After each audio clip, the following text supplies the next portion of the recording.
मेरा नाम है फ़ायदा। मैं आपको अपने चैनल मैथमेटिक्स लर्नर पे वेलकम करती हूँ। आज का मेरा टॉपिक है operations on sets and it's laws.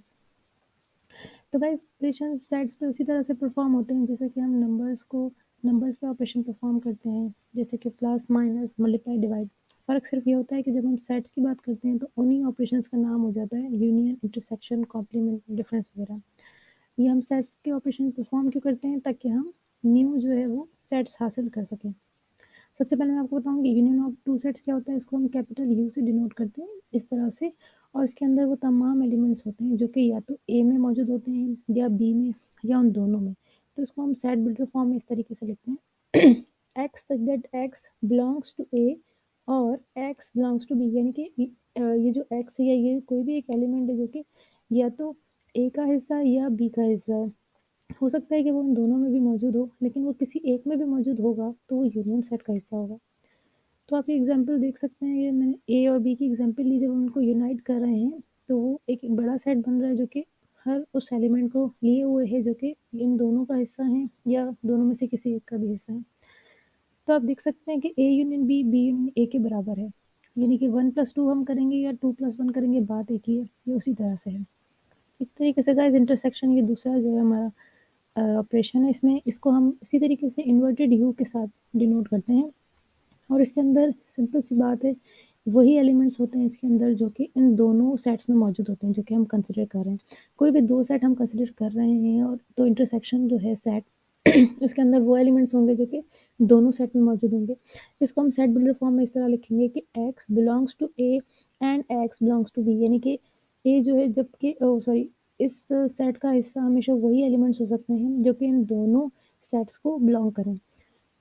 ये भी क्लियरली गाइस बिल्कुल जो है वो सेम ही होता है। A intersection B intersection A के ही बराबर होता है। आप देख सकते हैं मैंने दो सेट लिए हैं, इनमें से कॉमन क्या है 3, तो ए इंटरसेक्शन बी का आंसर 3 होगा।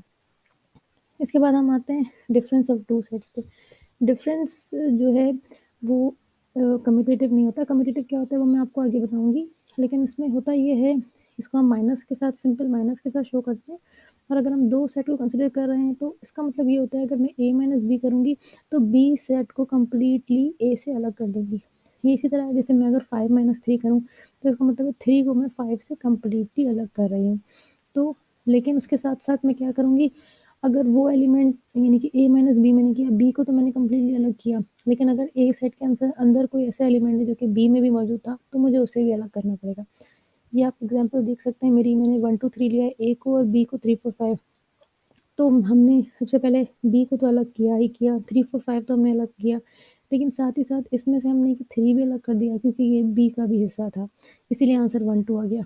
सिमिलरली अगर मैं b माइनस a करूँगी तो सबसे पहले मैं a को अलग कर दूँगी, 1, 2, 3 अलग कर दिया, बाकी क्या बचा 3, 4, 5, लेकिन 3 जो है वो a में मौजूद है तो 3 भी अलग करना है, बचा क्या 4, 5। और आप देख सकते हैं कि a minus b minus a के बराबर नहीं है। इसके बाद हम वेन डायग्राम्स पे आते हैं।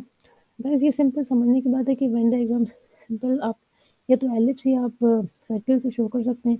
इसमें अब जो सेट है बस उसको आप जो है कि इन्हीं फिगर्स के ज़रिए शो कर रहे हैं, और इसमें समझने की बात ये है कि जो ओवरलैपिंग एरिया यानी कि ये हमेशा आपको इंटरसेक्शन शो करता है, यानी दोनों दोनों में कॉमन क्या है। इसके बाद हम आते हैं डिसजॉइंट सेट्स में।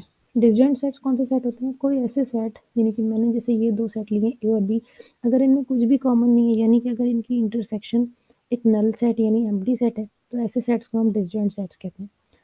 डिसजॉइंट सेट की खास बात क्या होती है कि जब उनमें से हम एक में से दूसरे को माइनस करते हैं तो वो पूरे का पूरा सेट खुद ही बच जाता है। जैसे a माइनस बी ए बच गया, b माइनस ए में b बच गया। इसके बाद हम यूनिवर्सल सेट पे आते हैं। गाइस यूनिवर्सल सेट एक बहुत ही इंपॉर्टेंट जो है सेट होता है, एक बहुत ही स्पेशल किस्म का। इसमें क्या होता है, अगर हम ये उस वक़्त यूज़ होता है जब हम 2-4 सेट जो है वो एक साथ यूज़ कर रहे हैं। तो एक यूनिवर्सल सेट एक बड़ा सेट हम बना लेते हैं, उसमें हम क्या होता है जितने भी सेट्स कंसीडर कर रहे हैं उन सब की जो है वो यूनियन, उस सेट यूनियन करके जो भी आंसर आता है यानी कि जो भी एलिमेंट्स बनते हैं वो सारे उस यूनिवर्सल सेट का हिस्सा कहलाते हैं। यानी कि अगर हम ये 3 सेट ले रहे हैं तो उनको हम यूनाइट करेंगे तो आंसर क्या आएगा, ये सेट। ये सेट हम जो है यूनिवर्सल सेट कह देंगे इस सेट को। इससे हमें आसानी होती है कॉम्प्लीमेंट ऑफ अ सेट करने में। कॉम्प्लीमेंट हम किस तरीके से करते हैं, यानी कि ये एक यूनिवर्सल सेट है जो कि तमाम एलिमेंट्स लिए हुए है, कंसीडर किए हुए सेट्स के एलिमेंट्स को लिए हुआ है अपने अंदर। अगर मैं कहूँगी कि ए कॉम्प्लीमेंट क्या है, तो हम सिंपली क्या करेंगे, यू में से ए को माइनस कर देंगे। यानी कॉम्प्लीमेंट भी सिंपल एक डिफरेंस ही ऑपरेशन है, लेकिन फ़र्क ये है कि ये यूनिवर्सल सेट के साथ परफॉर्म होता है, जबकि डिफरेंस ऑफ अ सेट जो है वो कोई भी दो सेट्स के डिफरेंस को कहते हैं। तो complement of a set universal के साथ किसी भी सेट के डिफरेंस को कहते हैं। तो आप देख सकते हैं, जब हमने यूनिवर्सल सॉरी ए कॉम्प्लीमेंट किया है, तो इस यूनिवर्सल सेट में से 1, 2, 3 को निकाल दिया, तो क्या बचा 4 और 5, यही हमारा आंसर है। इसके बाद हम आएँगे आइडेंटिटी लॉज़ के ऊपर। ये कुछ लॉज़ हैं जो कि मैं आपके साथ डिस्कस करना चाहती हूँ आज की वीडियो में। सबसे पहले मैं आपको बताऊँगी आइडेंटिटी लॉ क्या होते हैं। आइडेंटिटी लॉ को हम आइडेंटिटी लॉ कहते क्यों हैं? वो उसकी वजह से, क्योंकि ये जो हम ऑपरेशन अभी इसमें परफ़ॉर्म कर रहे हैं, इसमें मैंने यूनियन और इंटरसेक्शन लिखा है, इससे हमारे ये जो सेट ए है ना, इस पे कोई भी फ़र्क नहीं पड़ रहा है। तो इसीलिए हम इसको आइडेंटिटी लॉ कह रहे हैं। फ़र्क इस हिसाब से नहीं पड़ा कि जब हम एक के साथ यूनाइट कर रहे हैं एम्प्टी को, क्योंकि ये एम्प्टी सेट है, तो जब हम इसको एक के साथ यूनाइट करेंगे तो ए को कोई फ़र्क नहीं पड़ेगा, ज़ाहिर है ये ए ही रहेगा। इस तरीके से हम मैं पूछूँ आपसे, ए और यूनिवर्सल सेट में कॉमन क्या है? तो वो पूरा ए सेट ही कॉमन है, क्योंकि ज़ाहिर है वो इसी वजह से यूनिवर्सल सेट का हिस्सा है, क्योंकि वो ए में उसके एलिमेंट्स मौजूद थे। इसी तरीके से ये हैं डोमिनेशन लॉज़। डोमिनेशन लॉज़ को हम डोमिनेशन लॉज़ कहते क्यों हैं? उसकी वजह ये है कि आप देख सकते हैं इस साइड पे हम ये जो भी ऑपरेशन यूनियन और इंटरसेक्शन के परफ़ॉर्म कर रहे हैं, ऑपरेशन परफ़ॉर्म करने के बाद इस तरफ ए गायब है। इसका मतलब है कि इस यूनिवर्सल और इस एम्प्टी सेट ने इस ए सेट के ऊपर डोमिनेशन हासिल कर ली है। यानी कि उसको कंट्रोल कर लिया, उसको मुकम्मल गायब कर दिया। जब भी हम ए के साथ यूनाइट करेंगे यूनिवर्सल सेट को, तो हमेशा यूनिवर्सल सेट रह जाएगा, ए तो गायब ही हो जाएगा। इसी तरीके से मैं आपसे कहूँ कि ए और इस यानी कि एम्प्टी सेट में कॉमन क्या है, तो इसमें कुछ भी कॉमन नहीं है। इसको हम एम्प्टी सेट ही रहने देंगे। इसीलिए ए इन दोनों ऑपरेशंस को परफ़ॉर्म करने से गायब हो गया, तभी इनको हम डोमिनेशन लॉज़ कहते हैं। आइडेम्पोटेंट लॉज़ क्या होते हैं कि ये ऐसे लॉज़ होते हैं जो कि हमेशा एक ही सेट के साथ परफ़ॉर्म किए जाते हैं। यानी कि देखें, ये ए भी यूनियन ए के साथ ही कर रहा है, इंटरसेक्शन भी ए के साथ। जब ये दोनों ऑपरेशन अपने एक साइड अपने ऊपर ही परफ़ॉर्म कराएगा, तो उस साइड पे कोई भी फ़र्क नहीं पड़ेगा, इसीलिए उसको आइडेम्पोटेंट लॉ कहते हैं।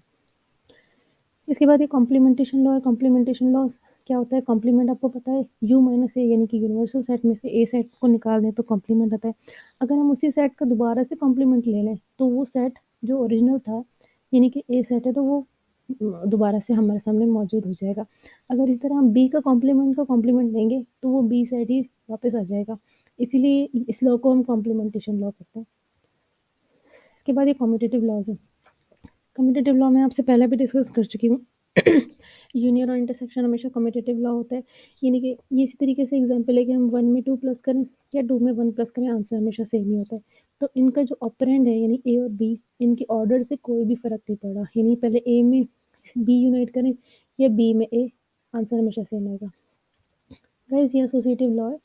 एसोसिएटिव लॉ भी अ, बिल्कुल सिंपल है। इसमें ये है कि आप चाहें तो बी यूनियन सी पहले करें या ए यूनियन बी पहले करें, बाद में यूनियन सी करें, आंसर बिल्कुल सेम ही आएगा। इससे फ़र्क नहीं पड़ेगा, आपका जो ऑर्डर है, जो ऑपरेशन परफ़ॉर्म करने का, इससे आपके आंसर पे कोई भी फ़र्क नहीं पड़ेगा। इसी तरीके से इंटरसेक्शन है। अगर आप चाहें तो बी इंटरसेक्शन सी करें पहले, उसके बाद उसको ए के साथ कंबाइन करें, या पहले ए के साथ बी को इंटरसेक्ट करवाएँ और फिर उसके साथ सी को इंटरसेक्ट करवाएँ। तो आपके इस तरीके से ऑर्डर मतलब ऑपरेशन का ऑर्डर करने से कोई भी फ़र्क नहीं पड़ेगा आपके आंसर पे। इस तरीके से गाइस ये डिस्ट्रीब्यूटिव लॉज़ है।